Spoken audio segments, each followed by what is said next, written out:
শুভ দুপুর, happy new year সকলকে, দাদাভাই, দিদিভাই, ভাইদের, বোনেদের সকলকে। তো আজকে 1 জানুয়ারি, তোমাদের সাথে একটু অন্য টাইপের রেসিপি শেয়ার করি। আর আজকে চলো তোমাদের সাথে শেয়ার করি ফ্রাইড রাইস। আর ফ্রাইড রাইসটা আমি একটু অন্য টাইপের রান্না করছি, তো তোমরা সবাই পুরো ভিডিওটা দেখে যাবে। আর কেমন হয়েছে অবশ্যই কমেন্টে জানিয়ে যাবে। আর আমাকে একটু পাশে থেকে সাপোর্ট করবে, ফলো করবে এবং লাইক করে যাবে। আর বেশি বেশি পরিমাণে শেয়ার করবে ভিডিওটাকে। তো প্রথমে আমি দেখতেই পেলে আমি সবজিটাকে ভেজে নিয়েছি। সবজির মধ্যে ছিল গাজর আর মটরশুঁটি, আর এদিকে দেখো ফুলকপি, আলু ভেজে নিয়েছি। এগুলোকে ভেজে আর দেখো এধারে হাঁড়ির মধ্যে ভাতটাও রান্না করে নিয়েছি। ভাতটা আমি শুধুই রান্না করেছি, এর মধ্যে কোনো মানে এলাচ, দারচিনি কিছুই দিইনি। আমি নর্মালি ভাত রান্না করেছি।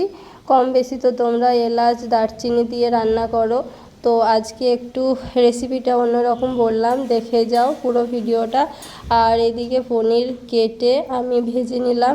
ভেজে নেওয়ার পরে এর মধ্যে এবার পরিমাণ মতো ঘি আর চিনি, আর এর মধ্যে আমি দিয়ে দিলাম কয়েকটা দারচিনি, এলাচ আর তেজপাতা, তারপরে আর হালকা করে জিরে গুঁড়ো আর হালকা পরিমাণে হলুদ গুঁড়ো দিলাম।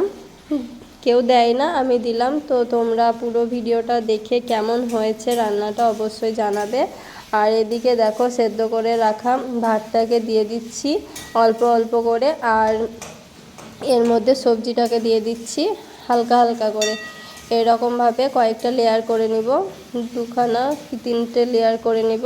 লেয়ার করে নেওয়ার পরে যাতে মিক্স হয় ভালোভাবে, সেই জন্যে। না তো একবারে যদি ভাত দিয়ে দিই আর সবজিগুলো দিয়ে দিই তাহলে মিক্স করতে অসুবিধা হবে, ভাতগুলো ভেঙে যাবে। যেহেতু লম্বা লম্বা চাল, ভেঙে যাওয়ার সম্ভাবনাটা একটু বেশি। এইভাবে দিয়ে আমি ভাতটাকে আস্তে আস্তে নেড়ে নেব। হালকা হালকাভাবে নাড়তে হবে, কারণ বেশি যদি চেপে চেপে নাড়ি তাহলে মানে ভাতগুলো ভেঙে যাবে। সেই জন্যে আস্তে আস্তে হালকা হালকাভাবে নেড়ে যাব কিছুক্ষণ। এবার এটাকে ভালোভাবে সবজিগুলোকে মিক্স করব। মিক্স করে নেওয়ার পরে এখন এভাবে মিক্স করে নিয়ে নামিয়ে দেব। তো আমার নতুন ফ্রাইড রাইস রান্না তোমাদের কার কার ভালো লেগেছে তোমরা অবশ্যই কমেন্টে জানাবে, জানাতে ভুলবে না। আর আমার এই ভিডিওটাকে বেশি বেশি পরিমাণে বন্ধুদের সাথে শেয়ার করে দিবে।